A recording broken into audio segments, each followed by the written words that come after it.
My name is Eduardo Esparza. I am the founder and CEO of Blue Dot Project and the host of the Climate Lovers podcast. In this podcast, we go deep into the stories of entrepreneurs and changemakers who play a critical role in valuing and supporting the Earth's natural capital. Here we acknowledge that nature provides critical services to modern society like water, regulating our climate, and making land inhabitable. But we take nature's services for granted, depleting it faster than the Earth can naturally regenerate. So if the current system values nature more dead than alive, then we need to change the system. We need economic models, businesses, and policies that properly value our planet's natural capital. In this podcast, we talk with entrepreneurs and heroes changing the system from within. We go deep into their personal stories, inspirations, and unique approaches. Together, we unravel what it truly takes to shift the system into one that secures a brighter, more abundant, and sustainable future that supports all life on Earth. Now let's meet today's host and their guest. In today's episode, we have Michael Mathres. Michael is a world-leading carbon market expert and founder of FUND NATURE, an organization restoring nature, biodiversity, and ecosystems with finance, currently bridging billions from the capital markets to stop and reverse deforestation globally. Michael, welcome. Thank you. Thank you for having me. Let's start from the top. Talk to us a little bit about your journey and how did you get started and how did you end up running initiatives to restore nature? Yeah, so I started in banking and I have an economics degree. And then I wanted to apply my finance banking skills to restore nature and protect nature and address the biggest problem that we're facing, our climate crisis. So I started doing this 20 years ago. I left UBS. And that's precisely what I've been doing since then, trying to figure out new business model, new financial products so that we can raise and bridge the gap of the trillions that we need to do all of that. FUND NATURE, Michael, talk to us a little bit about what is FUND NATURE and what role does it play in this ecosystem of financing nature? FUND NATURE is trying to address the biggest problem right now, which is the finance gap. There is a huge multi-trillion-dollar finance gap between the money that we currently have access to and the money that we need to effectively protect and restore nature. And unfortunately, people still think that conservation is a not-for-profit exercise. It's a philanthropic exercise, but actually it's not. You have to value nature appropriately and correctly to be able to protect it. And that's what we're doing. We act as the bridge between the capital markets, where the money is, and the nature markets. And for lack of a better denominator, the first denominator is carbon. And so the carbon markets, we act as this bridge between the capital markets and the carbon markets. So that's what we do. Well, you mentioned an interesting concept of how do we go about pricing nature. There's a lot of obviously services that nature provides to humanity, but pricing externalities has been traditionally such a problem. How do you put a price on it? So that's precisely why we're focusing on carbon, because that's the one biggest externality that we haven't properly addressed and internalized into our economy. The CO2, as you probably know, there's various models that you can use to properly address the price of carbon. Many governments and economists have come up with a valuation model. In the US, they use the social cost of carbon. In the UK, they use the Bayes model from the Department of Business and Industry. We have to realize that whenever you emit 1 ton of CO2, that price is somewhere around $80 to $160 based on the model that you use.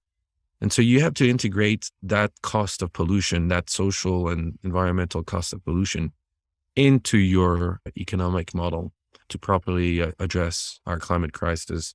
And then, of course, with regards to biodiversity, it's a little more complicated, as you probably know, because biodiversity by nature, and no pun intended, is diverse. And so it's very, very difficult to apply a proper valuation model. At the moment, We are working on valuing one animal species, which is already hard enough, and one insect species also within one country.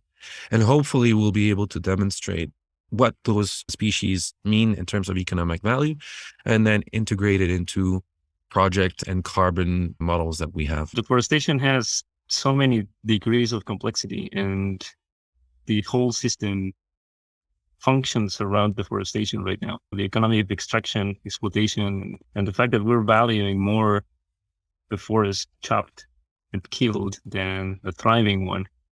This complexity has many, many levels, from geopolitical, financing, knowledge transfer, local community involvement, overall market structure issues. How do we even get started with a problem like this? It is highly complex. When you look at it that way, it's multidimensional, geopolitical, economic, socially, et cetera, et cetera. But actually it comes down to one thing and one thing only. And this is where even somebody as extreme as Bolsonaro would agree to it.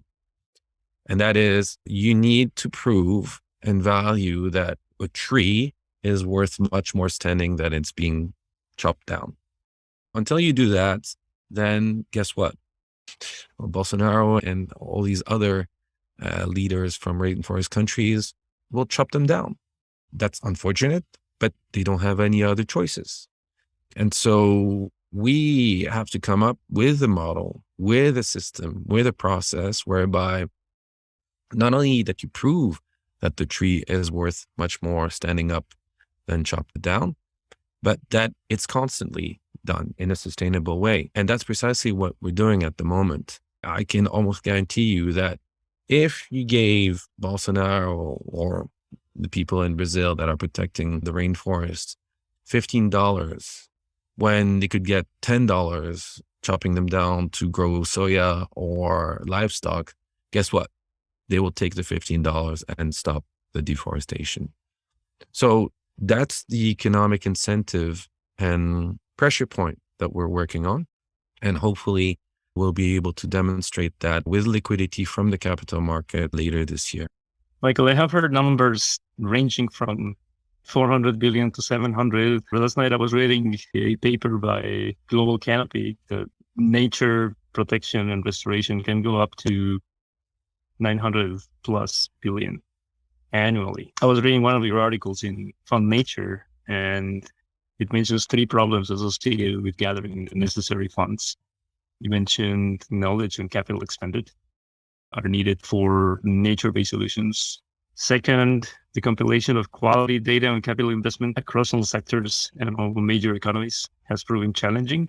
And then there are not enough financial institutions innovating and creating new asset classes and guarantees and insurance and creating attractive risk-return products. Talk to us about how to tackle this problem. Sure. Firstly, you're correct. I think the 3 key problems and challenges are definitely the knowledge and education on the sort of capital that you need to be applied to nature. The compilation of data is a bit tricky because there are certain frameworks that provide enough data and there are some that don't. And I'll explain that later. And then in terms of the financial institutions, it's also correct. We don't have enough investment bankers or central bankers that know how to innovate the current instruments that they have, whether it's in debt or public or equity markets, to apply to nature. This is why we are here. We are currently working at the moment with one global investment bank to address all these problems and to sort of translate a current existing product that is UN regulated, it's called UN Red Plus, into the financial and the capital markets language.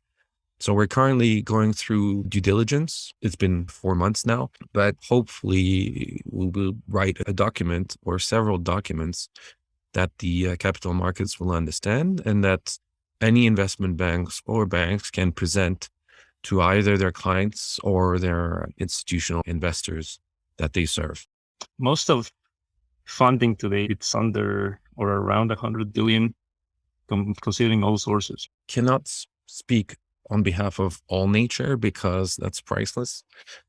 But what we did was to try to evaluate one ecosystem, which is the rainforest. When we did our modeling and when we did our calculations, We came up with that number at $100 billion per year, and we can prove it. What's important to note is that there's two things. It doesn't include the biodiversity value of the rainforests, and it doesn't include the soil sequestration of the rainforests. And as you probably know, if you chop down a tree in the rainforest, not only do you lose the carbon sequestration power of the tree, but more importantly, you lose the carbon sequestration power of the soil. So what I'm trying to say is that the $100 billion valuation per year is very, very conservative and very, very minimal and discounted. I think you would have to use a multiplier of 2 to 3 if you wanted to integrate both the biodiversity value and the soil value of the rainforest. Well, biodiversity in a sense is invaluable. Of course, but you can always relate it to the economy of that country. We're currently doing it for tigers for several reasons. One is they're an endangered species, and secondly, symbolically, it's the year of the tiger in Asia. And I'm also a tiger, by the way. And so you have to show the country and the government what that animal is worth. Otherwise, they will just keep on killing them and poaching them, unfortunately. You have to show why a tiger is worth much more when it's alive rather than it's dead to the country's economy, whether it's in tourism and branding and the value that they add to the ecosystem, et cetera, et cetera, et cetera. So that's what we're working on at the moment with regards to the biodiversity value. Public funding is covering most, I believe, of the restoration. Venture funding continues to be limited. I feel that there's a lack of venture backable business models around nature. I saw John Kerry saying to Bloomberg, hey, this investment needed is going to have to come from private money because there isn't just enough public sector money around the world. So what kind of capital do we need beyond carbon financing to make this work?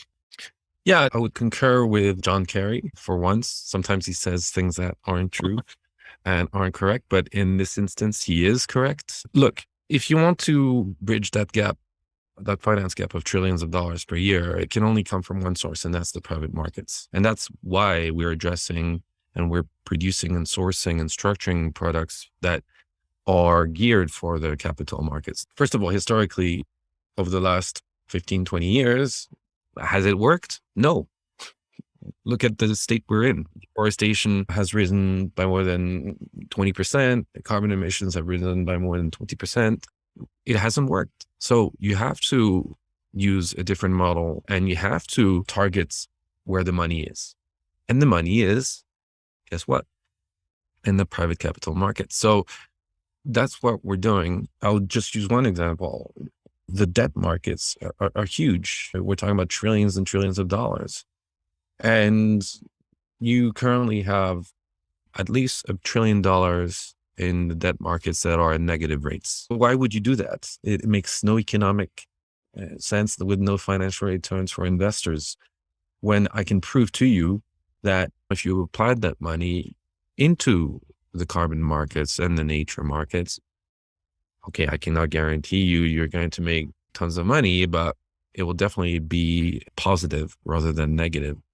So I think it's a matter of shifting all these trillions that are misallocated and that are funding the wrong things to funding the right things. In this instance, protecting our climate and restoring our nature. Let's talk about the bottlenecks now. To protect nature, we need mass adoption of these kind of solutions that you're talking about, innovative financial products. And what I understand about the carbon markets today, both compliance and voluntary markets go through this like severe bottleneck on the front end, really impedes scalability and speed.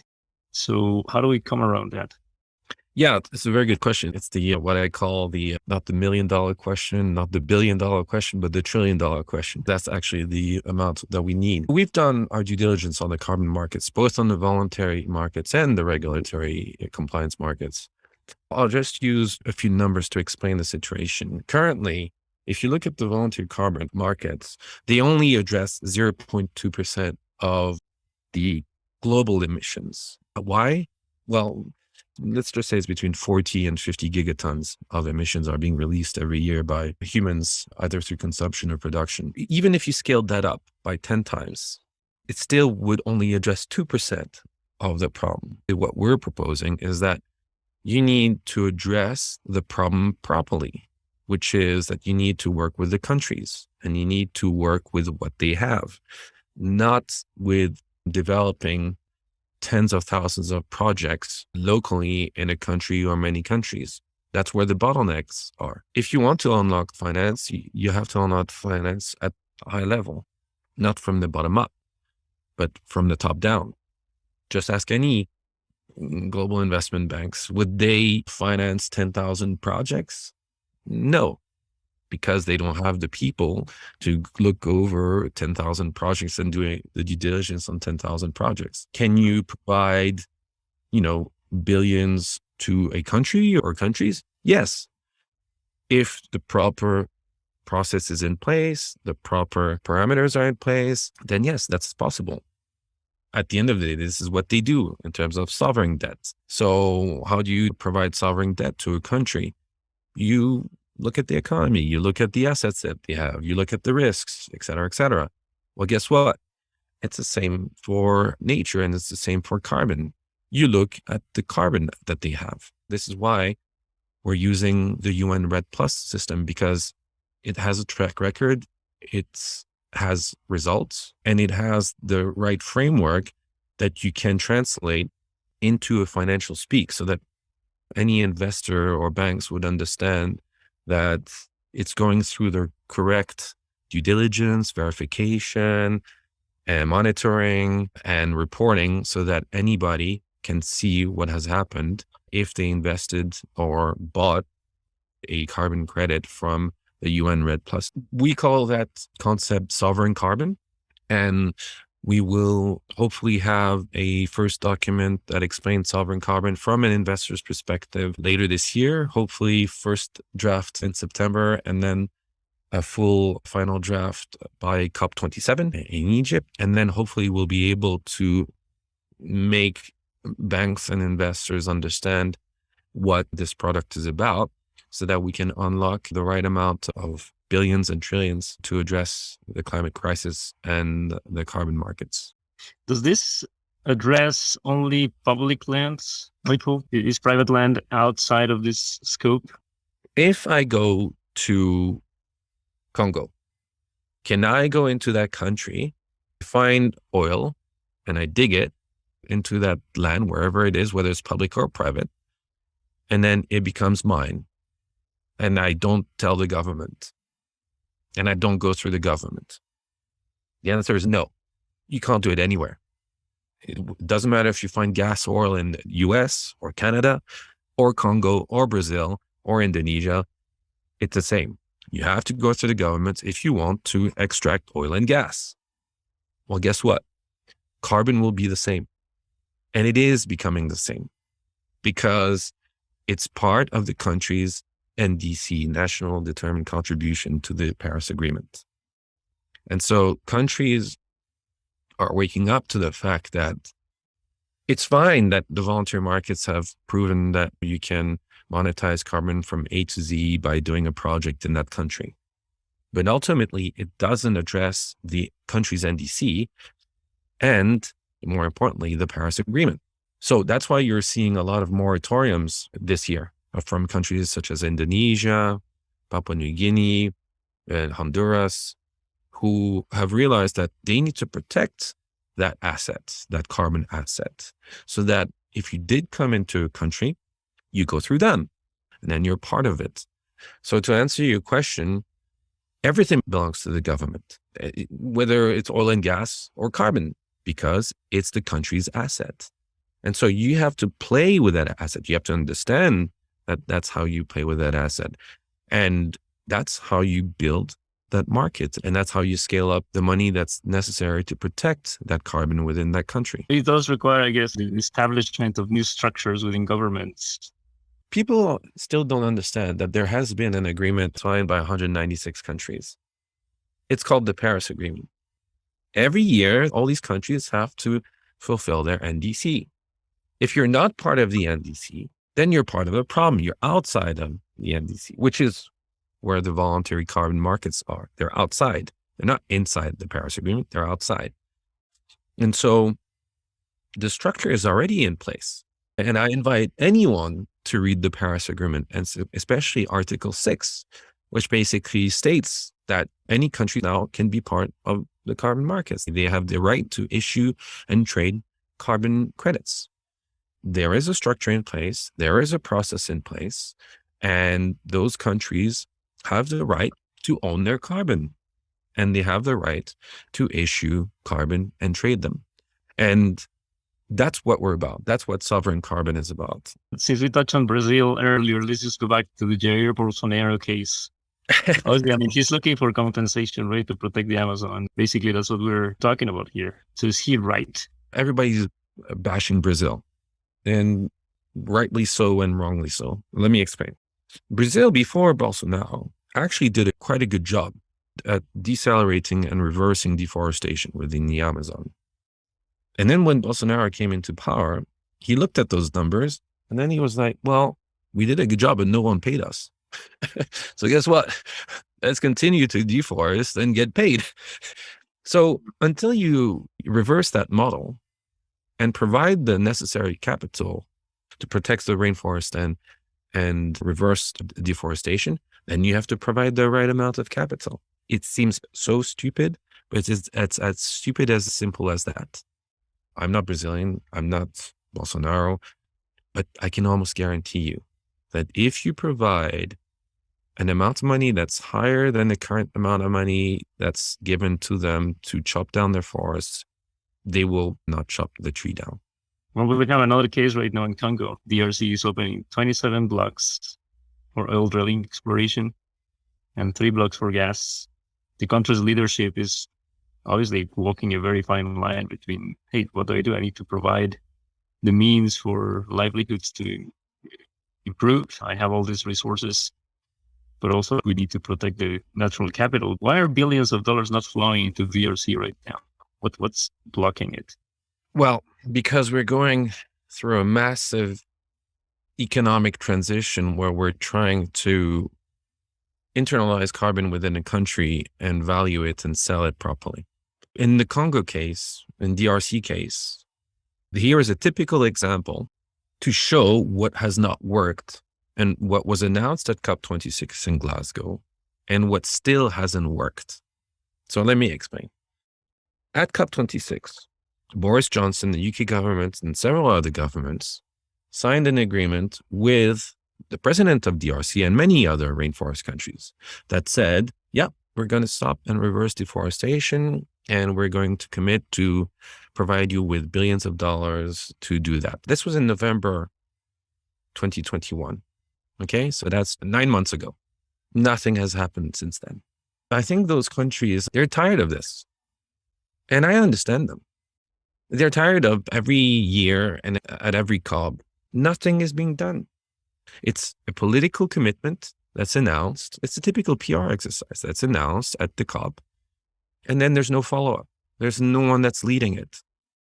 And in the case of DRC, the Minister of Environment presented the value of their rainforests to all the governments there, and still couldn't get the attention of finance ministers to provide the right amounts of money to protect Congo. There's two things at play here. One is that, of course, the president of DRC is not stupid.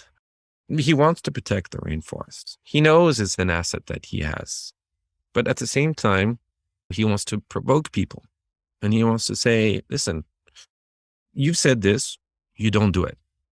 I have oil, I have gas that I can sell immediately. So guess what?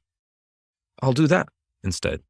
Until once again, somebody proves to the president of DRC that it's worth much more to keep his rainforest up than down, then it's his right to provide these concessions to these horrible and dirty oil and gas companies.